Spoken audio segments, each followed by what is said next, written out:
What is going on, RotoGrinders? Welcome to Sports Card Grinders. I'm your host, Dean, joined as usual by our usual suspects. Batting first, leading off, it's Brennan. Brennan, we're going to talk about your article that we're, let's go. I don't know if has it been released just yet. I know you did a market cap analysis on who is it? Giannis and Luka. We'll discuss that later. Tease it a little bit. Has your article been released just yet? Yeah, it has. It's out there, and it basically expands on the previous analysis, which was Luka versus LeBron. We've now brought Giannis into the mix, and it's a there's some pretty interesting takeaways, not just from a market cap perspective, but some different nuances of the different eras of cards. So pretty excited to get that out, and I think there's a lot of good things in there if you have time to check it out. Yeah, we'll touch on that later in the show. Of course, do check out the article. Read it on RotoGrinders, RotoGrinders.com if you want to get all technical. Feel free to like and subscribe as far as this video. We much appreciate that. Next up, Simon, I don't know if you have an article out there lurking, but I believe you do have some videos on this very channel. Tease the video. What did you throw up a couple days ago? My video for most recently was based on my article from last week, which is focused on wide receiver value and the potential for wide receivers to be maybe the next group that takes a leg up as far as price action. Give me one name. Give me one name. I want to watch the whole video, but whet my appetite. Give me one name that cracks that video. Well, it's kind of an easy one, but Odell Beckham Jr., his card hasn't really done too much recently, and I think he's set up for a good season after a disappointing 2019 season. All right. On this episode, we're going to be talking about NBA cards, how they're being reflected by real-life sports that are playing out right now. We're going to talk about Michael Porter Jr., Jaren Jackson Jr. as well, all the juniors, Zion Williamson. Even we'll touch on T.J. Warren and his ridiculous 50-point game. Good for him. We'll talk about how their recent performances has affected their cards. That said, did not mean to ignore you. We're going to bring in Geoff Wilson, last but not least. Of course, you guys know him from SCI, SportsCardInvestor.com, and we do have a partnership with them. 20% off your first payment, any subscription at SCI, the promo code GRINDERS. That's GRINDERS. Geoff Wilson. Geoff, you're back from the virtual convention recap. Welcome back, and let's talk about that. How did that go down? Thank you. Yeah, it was great. We did a 5-day live streaming virtual Sports Card Con 2020 on our Sports Card Investor YouTube channel. We brought in more than 30 dealers and special guests from around the country to show off their collections and talk sports cards. We actually had some athletes on. We had Tyus Jones of the Memphis Grizzlies, who joined us from the bubble, which was pretty cool to talk about what was going on down there and talk basketball cards with him. And we had Derwin James of the safety for this Los Angeles Chargers join, as well as Pat Neshek, the MLB pitcher. So it was cool. It was great. We had over 65,000 views of the stream over the course of 5 days. So we were real happy with how that turned out. If I want to go back and watch it, where would I find that? I assume on your YouTube stream? It is. It's worth watching. There was a lot of great things that happened during it, a lot of great conversation. It's all on the Sports Card Investor YouTube stream. What did Tyus Jones have to say about the bubble? Any insight? Tyus had to say they were taking good care of him. That it was kind of like he was back in the fraternity house at Duke, or the dorms at Duke is kind of what it felt like to him. And that he was avoiding playing doubles ping pong, which I understand against the NBA law. Yeah, you can play singles, but doubles is outlawed. You can fish also. All the Instagram, all the guys are fishing out there, and apparently Reggie Miller throughout the conspiracy. I'm not sure you saw, but apparently they're just dumping a bunch of fish in the water so the athletes feel good about themselves. They're catching fish because you sort of have to. Did you guys hear this? It's ridiculous. Maybe true. I don't know. Could be true. I did not, but Alex Caruso looks like a professional, so I did see that. Was it Talon Horton Tucker caught a fish, and he just refused to hold it. So Alex Caruso took control there. He's a pro on every walk of life, apparently. Brennan, did you? I'm told you watched some of this stream. What did you get out of it? Any sort of highlights for you? Yeah, I mean, well, Jeff didn't mention it, but I think it was Thursday on eBay night. They had not only pulled a Tony, I'm not a baseball guy, but a 1 of 1, and then not like an hour later, they pulled a gold Spectra Zion out of 10, which is just insane. So that was a big highlight. But for me, I was really there for some of the bigger names in the industry. Dr. James Beckett was on there. He had a lot of good things to say about the industry. And it's funny, he was pretty realistic about what the expectations were for the industry. And then DJ Ski a couple of days later was basically like, we're going to the moon. We're not even halfway there. So I think it just goes to show you how none of us really know what's going on. But there was a lot of great interviews, not only breaks and card dealers, but a lot of great interviews that we covered, that they covered there at the virtual con. And it's a really good watch. I'd urge everybody to go check it out. You have any highlights from that, Jeff, or any breaking news? Was any news kind of broken during this conference? I don't know that we broke any news. We did have Panini on and Topps on, and it was good to talk to them. One thing that I brought up with both of them was the fear about overprinting, right? And you know, it's great that the hobby's hot right now, but clearly more cards are being printed because pop counts are going up. And from a sports card investor, what we obviously don't want to have happen is what happened back in the late 80s, early 90s, where printing got out of control and then all the cards became devalued. You know, they said the right things. They said that is, you know, they learned their lessons from that time period, that it's something they talk about often. It's something that's on all of their minds, and that they're really trying to be very cognizant about, you know, maintaining a healthy supply that doesn't, you know, exceed demand. So they said the right things, but it was good to, you know, conversate with them about that. Yeah, just, you know, a lot of different interesting guests. Brennan mentioned a couple of them. It's just really neat to hear all the different perspectives on kind of where the hobby is today and then where the hobby might be going, you know, in the years ahead. You must be exhausted. Is it all kind of a blur? Like, you know what happened, but like it's all sort of like it's hard to remember it all because I imagine you were on air for a while. Yeah, it was 5 straight nights. It was between 2 and 3 hours a night. And it was a lot because we had, with all the different guests coming on, almost all of it was live. We pre-recorded a couple of segments, but for the most part, it was live. So all the coordination with getting the guests on and off the air, you know, and doing the live breaks, which we did a live break every single night and gave all the cards away. So, you know, Brennan mentioned earlier the Zion number to 10.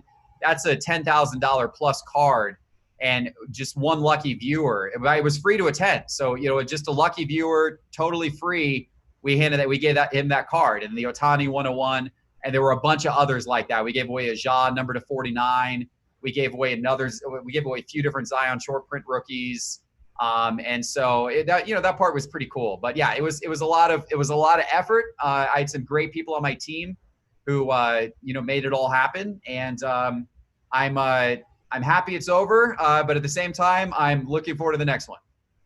Yeah. Well, hopefully it's live in person, right? This was done because of COVID, right? Is that the? Yeah, well, they do the big national, which, you know, we're not affiliated with that, but the national, which is the one that they do in person, was supposed to be this last week. And so when that got postponed because of COVID, we decided, since we had such a big YouTube platform, that we would do a virtual one to give all the people who might otherwise go to the national or be interested in the national, as well as the dealers that would be exhibiting at the national and are losing revenue by not being there. I mean, for a lot of these dealers that we had on our show, they exhibit at the national every single year.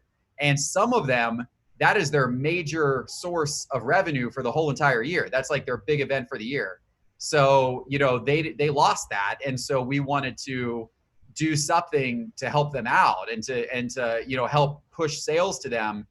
And we didn't charge them anything to participate either. It was free for everybody, including the dealers. But the dealers did well. I talked to, so they got tens of thousands of dollars worth of sales. So, you know, it was kind of a win-win, I think, for everybody.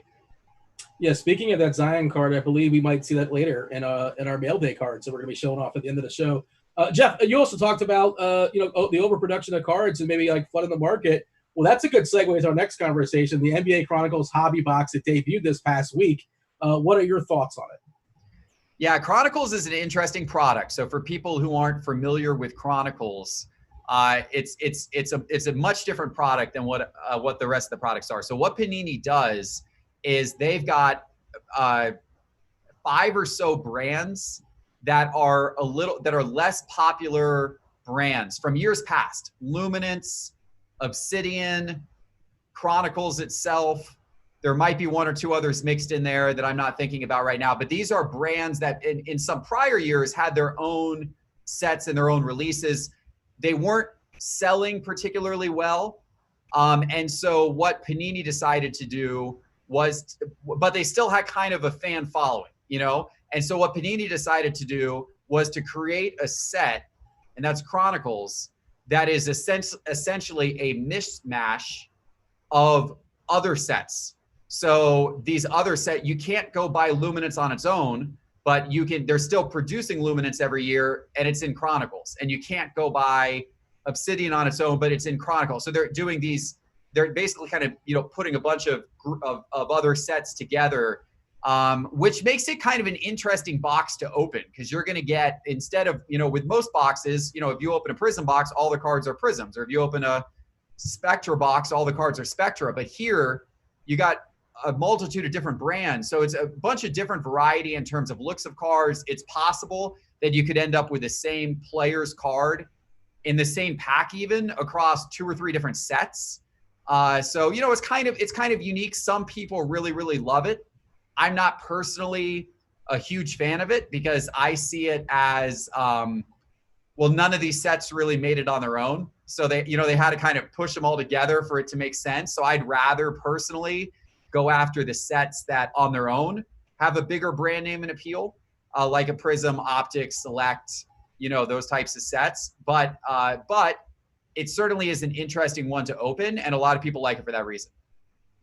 All right, Simon, your thoughts on this set? Is it worth camping outside of your local Target to, you know, kind of get there when they're displayed right in the spot, or you're staying home for this one? Yeah, no, there's been a lot of anticipation for this over the last couple months. I think originally they were supposed to drop in retail at the beginning of July. And we actually covered that in a show about a month ago, how the upcoming release of Chronicles, and it is taken forever for it to get on the retail shelves. We've been waiting quite a while for it. And every week, everyone is wondering, is this the week? Is this the week? And then Wednesday comes around and we don't see any images of boxes yet. So they just had Hobby released on Friday, as you guys were talking about. That I believe Panini was selling those for about $900 a box on their site.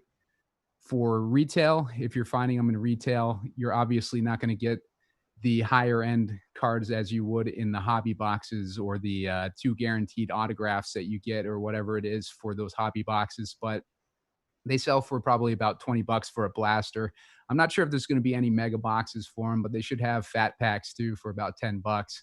So yeah, definitely worth looking for in Target and Walmart when those debut, and hopefully we will get it sooner rather than later. Brennan, your thoughts as far as NBA Chronicles, the hobby box? Yeah. From a hobby box perspective, you can go out on YouTube and look at some breaks. There's a ton of rookies. You get a ton of rookies in those things.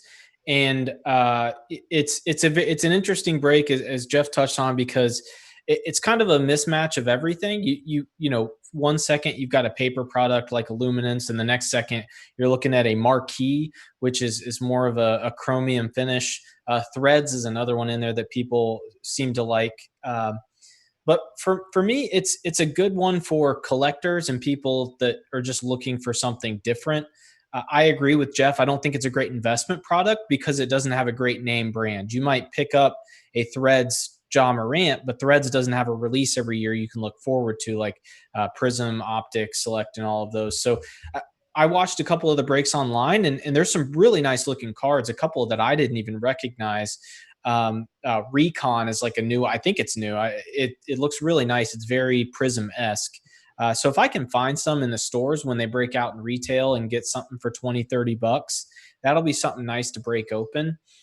From an investment standpoint, I wouldn't expect to pick these up and for them to appreciate like some of the other sets. But it's fun. I'd say it's a lot of fun, but that's probably where it stops from a sports card investment standpoint.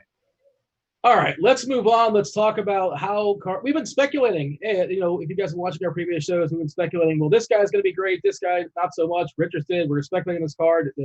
the cost has been going up. It's been going down. And now we've seen some actual NBA games in the aforementioned bubble.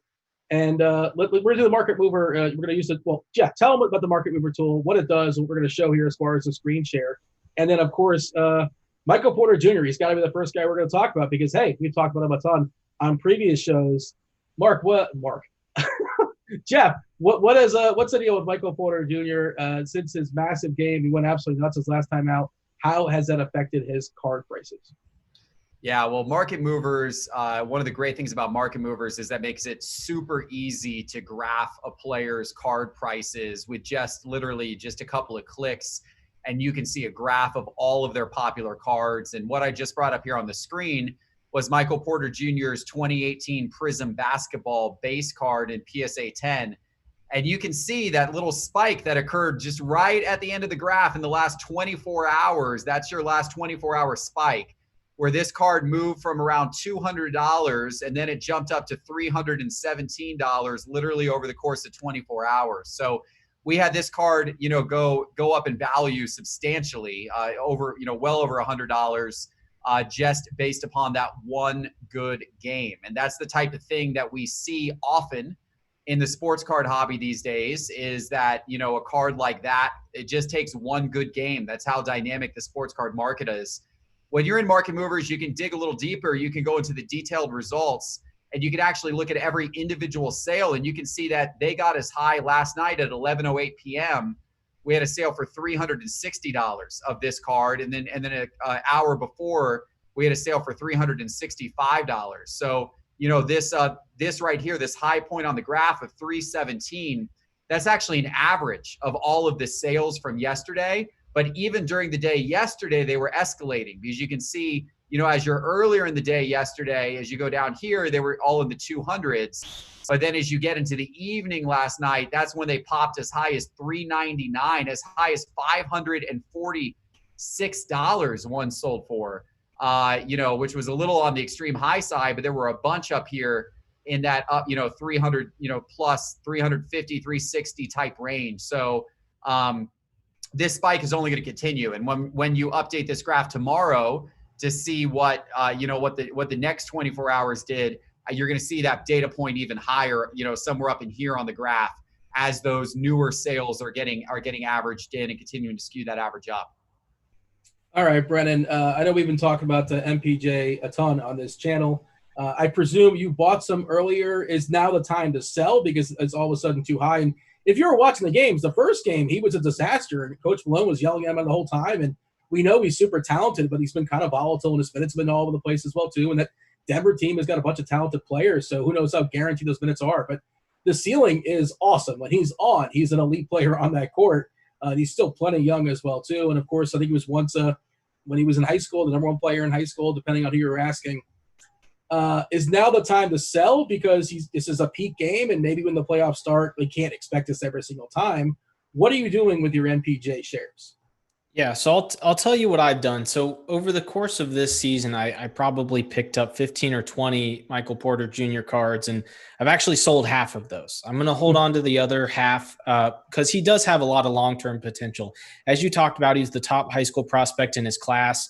I think it was like 4 games into his college career, he threw his back out, didn't play the rest of the year. They sat him in Denver for his first year. So, we're seeing him break out here, but it doesn't mean that he's not still the top prospect that we thought he was. So there's still a lot of upside here long-term.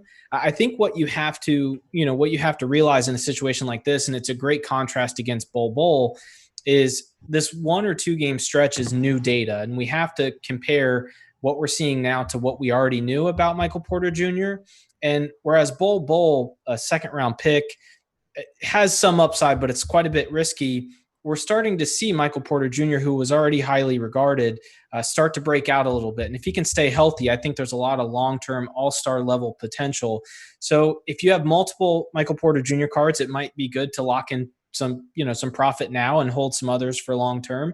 If you've got one Michael Porter Jr. card, I guess it depends on what you're trying to do. If there's another card out there you're looking to buy right now, selling this high and then going and reinvesting that money might be a good idea. But if you're a person who believes in Michael Porter Jr.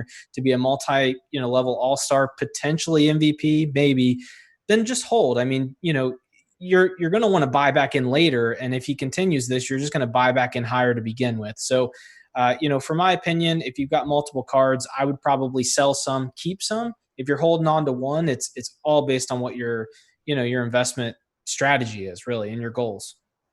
All right, Geoff, give your thoughts as far as what you're doing with your Porter Jr. shares, and then segue right into Triple J, Jaren Jackson Jr. I thought Brennan's advice was pretty good there on Michael Porter Jr. I think I would do exactly what he suggested. Maybe sell some and hold some if you have multiples, and if you only have one, it comes down to where you believe will go from here. If you aren't super optimistic about him, now's a good time to sell because he just had a big price spike.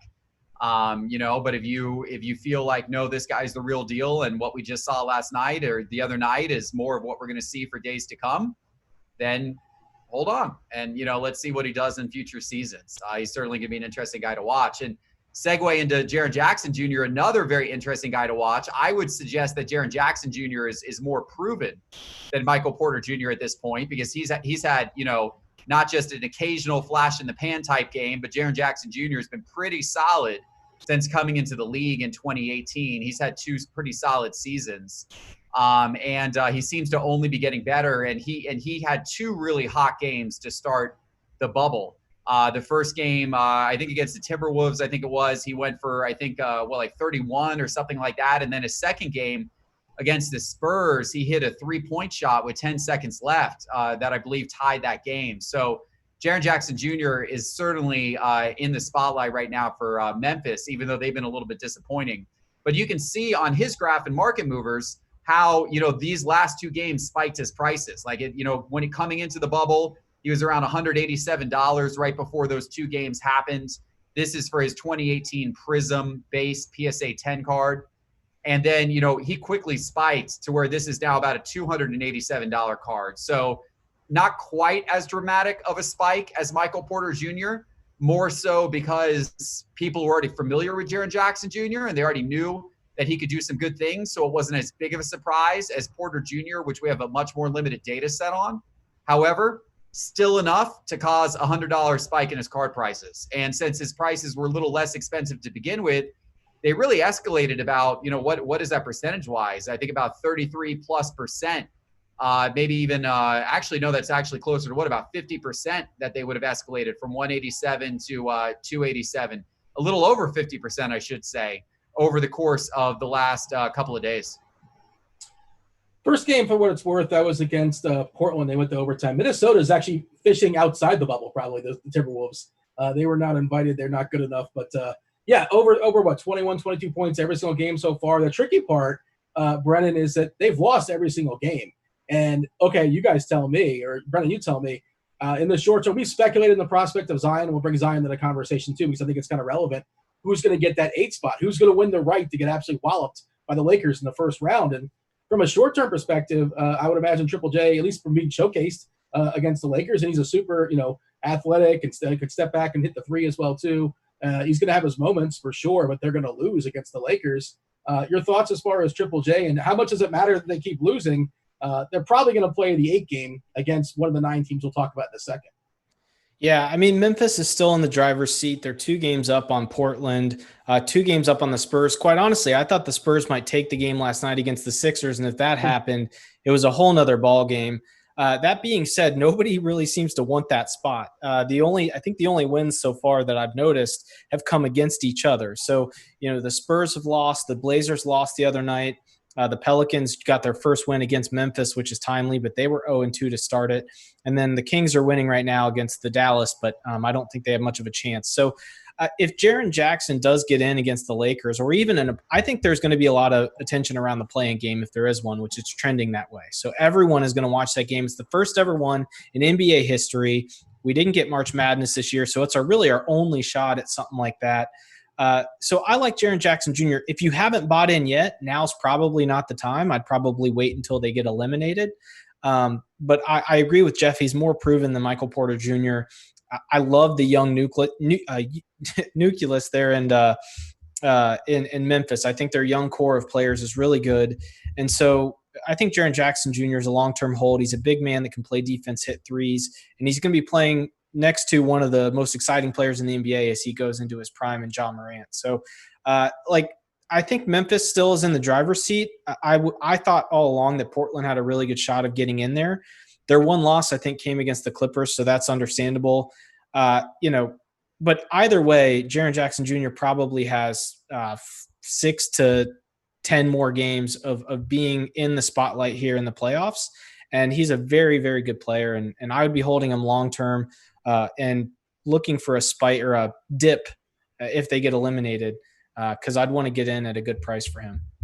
All right, this is an interesting conversation because I've been obsessed with this 8-9 playing game, and let's dig into it. It's definitely going to happen. Basically, the rules are if you're the 8 seed at the end of the regulation season and the 9 seed is within 4 games, they will have a playoff. The 8 plays the 9. If the 8 beats the 9, the 8 moves on to lock in the 8 spot. If the 9 wins, they play again. So basically, the 8's got to lose to the 9 twice. Now, I've been speculating it's going to be the Pelicans that grab that 9 spot, and they beat Memphis 2 times. And it's funny because, a 538, math-based website, despite the fact that the Grizzlies are still in the 8 spot, Brennan, they're only 25% chance to make the playoffs. The Pelicans, who are currently in 11th, have a 42% chance of making the playoffs. The Pelicans most recently beat the Grizzlies, which is a very, very big game last time out. That was huge. That was important. And they lost their first 2 games. It was kind of it was the perfect storm of bad things happening with Zion coming back from the bubble, wasn't in the best shape of his life. They're still kind of slowly working him back, and we'll talk about Zion in a second, obviously. But what happened there is he played like 15 minutes, then 20 minutes. In the first game, they just got edged out by Utah. In the second game, they got edged out by the Clippers. But what I was saying is, as far as a perfect storm, is that they have 2 tough games out of 8, and their 2 toughest games are already done. The rest of their schedule for New Orleans, I think they absolutely have a chance to run the table. There's 22 teams there, like Minnesota. All the terrible teams didn't make it, except for Washington, who's terrible also. And they get to play Washington. They play Sacramento twice, San Antonio, and then Orlando, the last game of the year. Of course, they lost Isaac, and they're one of the worst teams in the bubble as well, too. So, Brennan, I propose that New Orleans is going to get the 9 spot. They're going to take on Memphis. They're going to beat them twice, and Zion will get showcased against the Lakers. Are you with me? I don't think I'm as confident as you are here. Like I said, I'm a huge fan of Portland, and here's why. And we've seen professional athlete after professional athletes say this: you have to learn how to win. Playoff basketball is completely different than regular season basketball. Portland has been there. They just made it to the Western Conference Finals just a year ago, and they're much more healthier than they have been all season. So Pelicans certainly have a shot. I'm not with you on how confident. I'm certainly not with 538 with them being above Memphis. Just the fact that they'd have to beat them twice in a row and is difficult to do no matter how good you are as a basketball team. That being said, it looks like Zion's minutes are trending up. Looks like they're taking the training wheels off. And if that's the case, Pelicans automatically become a much better team than him playing 15 minutes off the bench. So it's going to be interesting to see what the Pelicans do. Zion is one of the most polarizing players, both in the NBA and from a sports card investment perspective. But here's the thing. He's got a higher ceiling than about anybody in the NBA. He's probably got a top 5 ceiling in the NBA from legacy career standpoint. So if you think he's going to stay healthy and you think the Pelicans are going to be a force to reckon with both this season and in seasons to come, you probably want to get in now because irrational or not, the market, for every bit of good news on Zion, the cards are going to go up, which we've seen with even guys like Jaren Jackson, TJ Warren, we'll talk about in a second, Michael Porter Jr. If Zion goes for 40 points and 20 rebounds in a game, his prices are going up. It's going to happen. And so, I'm with you. Zion's great. The Pelicans are great. There's a lot of teams in the mix right now. It's almost like a coin flip, to be honest with you. Yeah, for what it's worth, New Orleans has beaten the Grizzlies, I believe, 3 times this year. And the other part of Portland's actually ahead of the Grizzlies as far as 538 projections at 27%. So 27%, okay. 25% for Memphis. Sacramento at 3%. The Spurs at 2%. If you're curious, you're scoring at home. And Portland, the tricky part with them is they play Houston tonight, then Denver, then the Clippers, then Philadelphia, then Dallas. These are real basketball teams. And they get Brooklyn at the end, which, that's a gimme. Who knows who's going to be playing for Brooklyn the last game of the year. But, Jeff, jump in here. Your thoughts on this conversation, and then, hey, let's do a screen share. Let's bring in some Zion. Yeah, well, I think it's going to be interesting to watch. I don't fully know what to expect. I'm rooting for the matchup that you're projecting between the Pelicans and Memphis because I'm invested in a little bit of Zion, in a lot of Lonzo Ball. People who watch my show know that I bought a lot of his cards. And I'm also invested in a good amount of Jaren Jackson Jr. And so, getting those guys, to face off in the spotlight, I think would be a pretty positive thing for, at least for my investments. I'd rather have that than Portland. I agree though with Brennan that Portland could be trouble since they are a pretty experienced team and they're, they certainly have the capability of playing at a very high level. Zion's interesting from a card price standpoint. I just brought his graph up, and what's interesting is that the sports card hobby has not been impressed with Zion's play so far in the bubble, because you can see his cards have actually gone down over the course of the last 4 or 5 days, unlike many of the players in the bubble who have seen their card prices go up. Kind of entering the bubble, Zion's card prices got up to about $917 looking at his 2019 Prism basketball base PSA 10 card.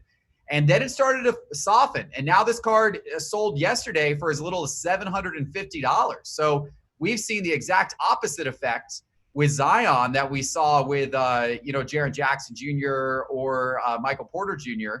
Zion's come down to earth a little bit. So if you are looking to scoop up a few Zion cards, and if you do think that the Pelicans are going to make this run that 538 projects, or that you project, then I think I would buy right this moment, because they've softened here in the last week. Conversely, if you think that the Pelicans are just going to get quickly eliminated and they're not going to actually make it even to contest for that 8 seed, then maybe you hold off for a little while longer, let Zion get eliminated, let Zion go home. You might see those prices go down a little more, and then you could start to buy as you're entering his offseason. Yeah, I mean, I would imagine it's a reaction to Zion, leaving the bubble, coming back, playing 15 minutes, playing 15 bad minutes, then playing 20 minutes. Next game wasn't very good. But last time out, they won the game. They won the most important game there against Memphis. He played 25 minutes. He played 25 good minutes. What are your thoughts there, Brennan, as far as Zion? Is it a buy, sell, hold? And let's bring in TJ Warren, who, as a player, I did not expect to talk about. But he puts up 50 real-life basketball points. It might have been 53. I might be shorting him 3 points. Not really certain. He went absolutely nuts. Of course, a lot of the players in that team weren't there, so somebody had to get all the usage.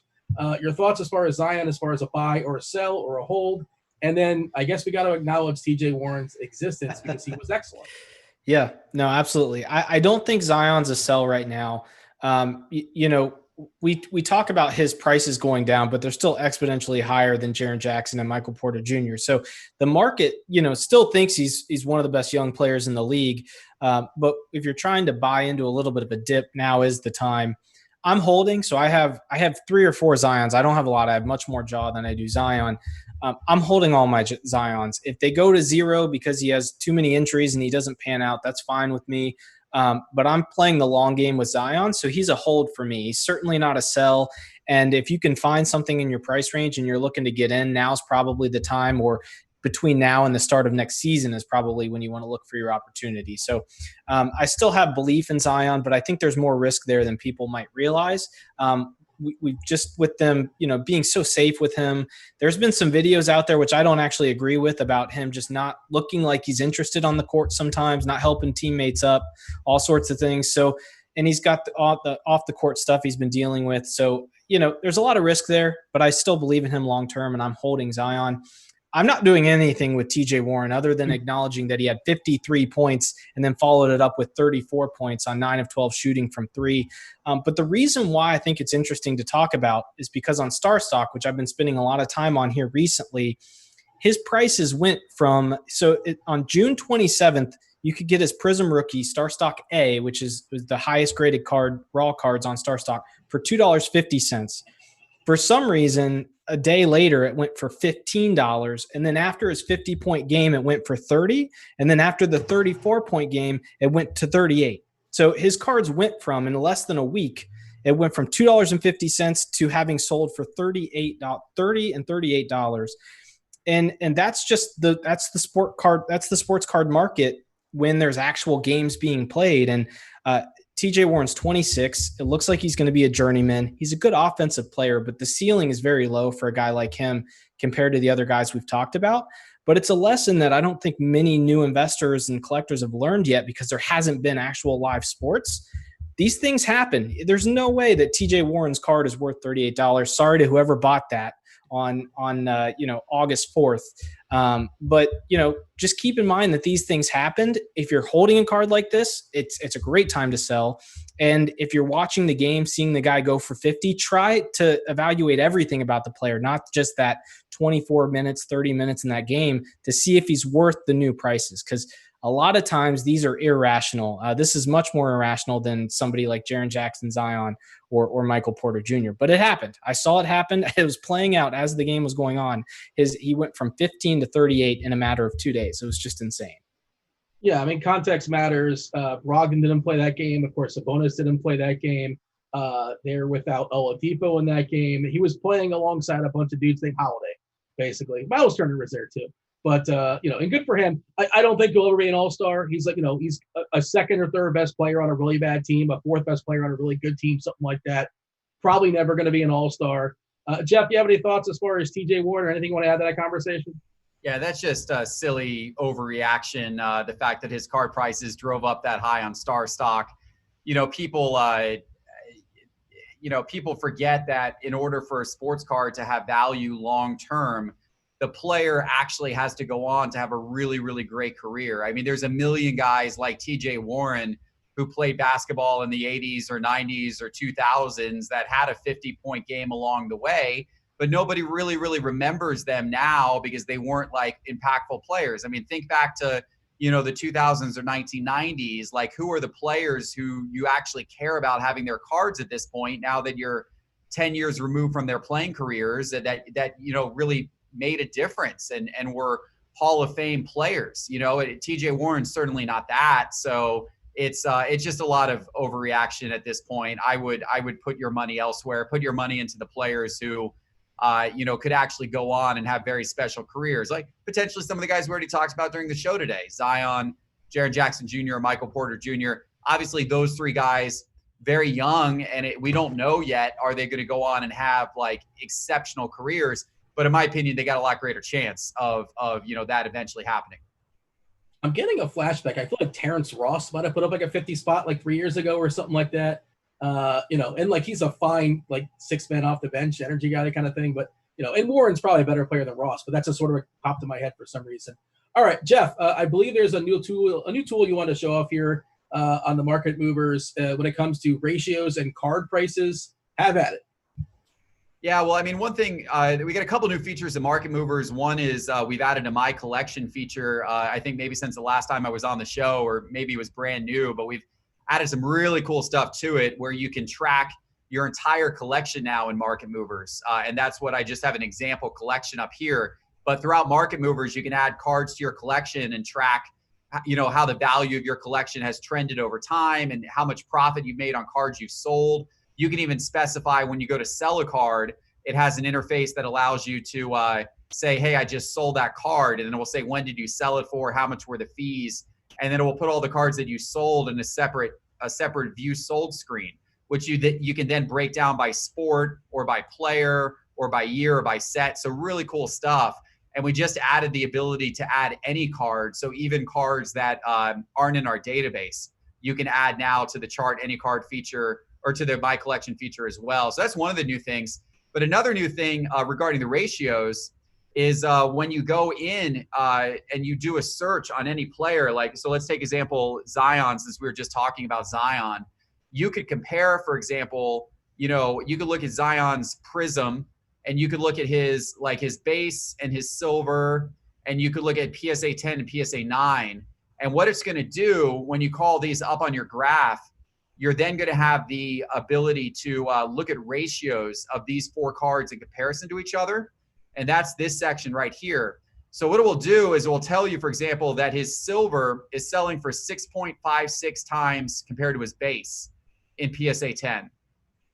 Whereas his, you can also look at his PSA 10 base versus PSA 9 base. And the difference in the multiplier there is 2.88.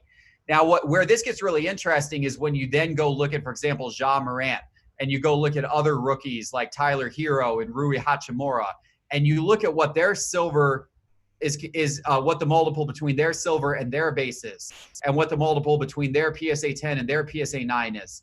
And what you start to notice is that you find some inefficiencies in the market. You find some gaps in the market where a certain player, his silver may only be selling for like 4x more than his base. Whereas with a lot of other players, it's selling for 6 or 7x his base. So that might tell you that there's a buy opportunity on that player's silver. Conversely, you might find another player whose silver is selling for 8x his base. And so if you want to invest in that player, you may be better off investing in his base card because you're going to get potentially a better value. And you can apply this same logic to looking at PSA 10s versus PSA 9s.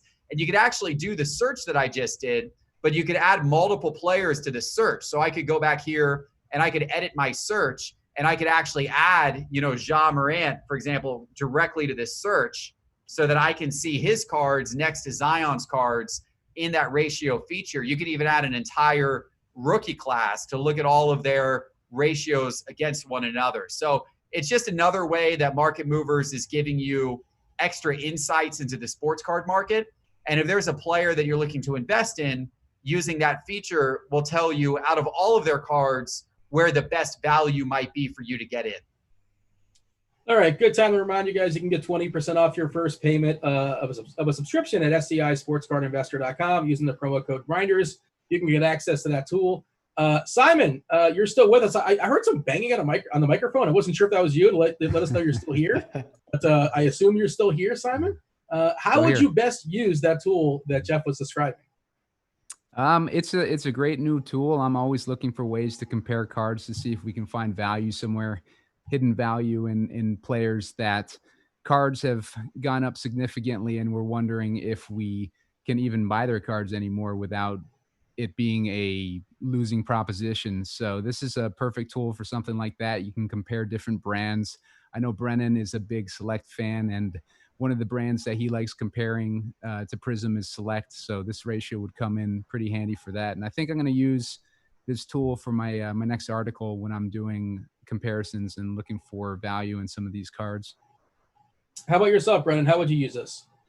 Yeah, no, the demonstration that Geoff did was great. So what you don't want to do is have information overload. So when I'm in there using this tool, I try to make sure a couple of things are constant. So I'm either looking at one set or one grade. It'll be very difficult if you do Ja Morant, Zion Williamson, PSA 9, PSA 10, Select Prism. You're going to get all sorts of different things to look at, and it's going to be information overload. So in this scenario, if I want to compare Ja Morant to Zion Williamson, I'm probably going to select their Prism, PSA 10, silver, and base, and I'm going to look at all of the different things that come up. And you want to jot down notes. And just like Geoff said, if Ja Morant's silver is going for a lower multiple compared to the base than Zion's is in the PSA 10, that's a good buying opportunity because both of those will probably converge to the mean at some point in the future, especially since they're in the same set. So the relative rarity of the silver versus the base should be the same. Grading as far as PSA 10 versus PSA 9 should be the same. Especially when you're first starting out, I would try to keep it very simple. 2 players, 1 set, 1 grade, and then, look at different parallels, or maybe just look at the base card for PSA 9, PSA 10. Try not to give yourself too much to look at, but there's a lot of really good value in there to find some market inefficiencies because as with anything in life, most things will revert back to the mean. So if the true number should be a 5 times multiple, one's at 8 and one's at 3, it's likely that in the future at some point they'll both go towards 5 again at some point. So that's how I would use it, and I actually am using it that way, and it's been very, very helpful. All right, I do want to ask you guys to like and subscribe. We much appreciate that. It helps the channel out a lot. And leave some comments in the comment section. Tell us what you like. Tell us what you want us to talk about on future shows. Before we step aside, we kind of teased at the top, Brennan. Let's talk about that market cap analysis article. What did you expect going in when you were comparing Luka versus Giannis, and what are your results? I guess don't give us the entire thing because the people can check it out. It's out there on RotoGrinders.com. But just give us a tease. Sure. Yeah. So I'm glad Geoff is on this because this was his idea. We were pitching the very first market cap article, and he had actually said it'd be interesting to look at Ja compared to Luka and LeBron. And the reason why is people think that it's been a linear growth in the industry, that, every year more and more cards are printed, but that's actually not the case. LeBron's year, there was quite a few cards printed for him, and we hit like a lull before it kind of started to explode when Panini took over. And so, I was expecting to see Giannis's pop counts low, but I was also expecting to see the increase in price for him to kind of make up for that. I won't give away the entire article, but there's a lot of people saying that Giannis is a little bit undervalued still. This article absolutely confirms that. It emphatically confirms that the market has not yet caught up on the relative scarcity of Giannis's cards. That's not the only takeaway, though. There's some really interesting things when you look at PSA versus BGS as you move through time. The market hasn't always been the way it is today. So I would urge everyone to check that out. There's a lot of good things in there, not just the market cap piece, which is what I was expecting to. I was expecting to get a yes/no on whether or not Giannis was undervalued relative to Luka and LeBron. I came away with quite a bit more. So yeah, I'd urge everybody to check that out. I tend to be a long-winded talker and writer. I tried to keep this one much more brief because there's a lot of information in there. There's some charts to try to help. But everything Jeff had talked about on the previous show we were on, completely confirmed. He's ahead of his time. Jeff, did you get a chance to read the article by chance? Or no, I didn't, but I'm excited to go check it out now. And I appreciate Brennan, your comment there, but it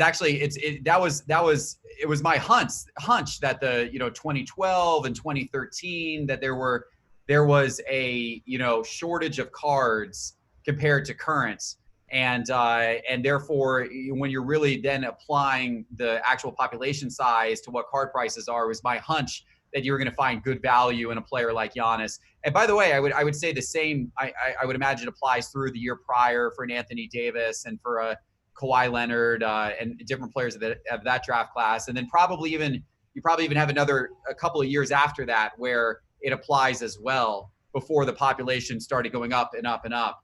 And so it's really interesting stuff. And honestly, it's that type of analysis that Brennan just did that is it really could make a difference for a sports card investor. I mean, that's savvy analysis, and this is, at the end of the day, this is all about supply and demand. And so if you can figure out where there's a lack of supply, yet there will probably be increasing demand, especially if a player like Giannis, makes it to the finals this year and maybe wins a ring, then that could be the opportunity where prices could escalate really quickly. All right, on to our mail day cards, getting your socials. Simon, you're batting first. Tell the people about the RG Discord channel as well. Yeah, the RG Discord channel is a great place to come to get ideas for sports cards you might want to buy. You get a lot of good input from really good DFS players who come in there and use some of that DFS knowledge to target some of the cards that they recommend in that channel. Chief, Head Chopper, a lot of very good DFS players. Brennan and I are also in there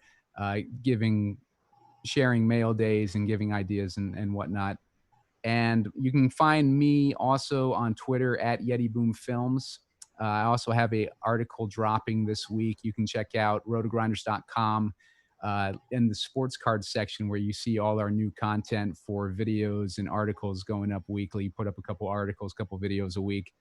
As far as my mail day, as you can see from this image, my mailbox has been pretty barren for the last couple weeks. Ever since the return of sports, I've been pretty busy trying to keep up with all the shows and whatnot. And Best Ball is back too. So Best Ball between Underdog and now DraftKings. Yeah, DraftKings has a Best Ball now too. So that's been occupying a lot of my time. But I plan on using that ADP from Best Ball to try to figure out if I can find some undervalued players in football cards, because I think that that's going to be a good indication of players that might be going overlooked. So you can use the market movers data from there to kind of see what the price action has been recently, compare some of those ratios or compare some of those different variations of cards to see if you can find some value and capitalize before the football season starts. Brennan. Yeah, so my mail day is something a little bit different this week. So I actually got a Messi 2015 Select camo parallel, numbered to 249. I'm actually just entering the soccer space. It's been on fire, much like basketball has been. And 2015 was actually the first year of Select. I'm not going crazy in soccer. Basketball is my thing, and I fully understand that. But as a Select truther, and a big fan of Messi, who I think is one of the 5 best players in the history of the game. I wanted to pick something up, and so it came in today. I'm a little disappointed. There's a couple of edge issues, so I'm probably not going to send it into PSA. But it's a pretty cool card that I can throw in a nice one-touch and put on the shelf. So I've officially entered the soccer space, and for anybody that's a soccer fan, now might be the time to do your research because it is going up. And starting with the 2014 Prism set. Panini's really starting to ramp up the offerings. Topps Chrome's even in the game right now. 2017, I think, is the first year for that. I've entered the soccer space, and I hope there's more to come. You can obviously read my article on that we just talked about on RotoGrinders.com, and you can find me on Twitter and Instagram at the DFS Advisor. Same thing inside the Discord chat if you see me pop in there as I have time. But it's been good to talk to you guys today. Was checking out that card pre-show. I love those Argentinian kits. It's a pretty sweet card, pretty sweet uniform as well. All right, Geoff, close us out. Yeah, so my mail day card is a card that unfortunately I'm not getting in the mail, but one of the viewers of the virtual is getting in the mail, and it's a Zion Spectra Gold number to 10. It was the biggest hit from the virtual sports card con. We mentioned it at the beginning of the show, and we got it here on the screen. It was pulled by Layden Sports Cards. They're a breaker, and so they came on during the virtual, and we did a free break courtesy of eBay. eBay bought the product and gave it to Layden to break, and all of the break slots were given away randomly to viewers of the virtual. So one of our viewers got assigned the Pelicans. And then, of course, was sitting there on the edge of his or her seat, waiting to see if anything pulled from the Pelicans. And oh my, did it. This Zion number to 10 gold is at least a $10,000 card coming right off the bat here, with the potential to get graded and add some value to it. So that's a big mail day for somebody. It's tough to give away, but that's pretty awesome hey, it pays to watch the show as well, too, I suppose. But that's must have been a fun sweat for whoever was out there watching that. All right, we got to step aside. We got to get out of here. We much appreciate you guys watching the show. Again, like, subscribe, comment in the comment section here at YouTube. The Market Movers tool, use the promo code GRINDERS, GRINDERS, to get 20% off your first payment. For Simon, for Brennan, for Geoff, I was Dean. This was Sports Cards. We're out of here. Holler.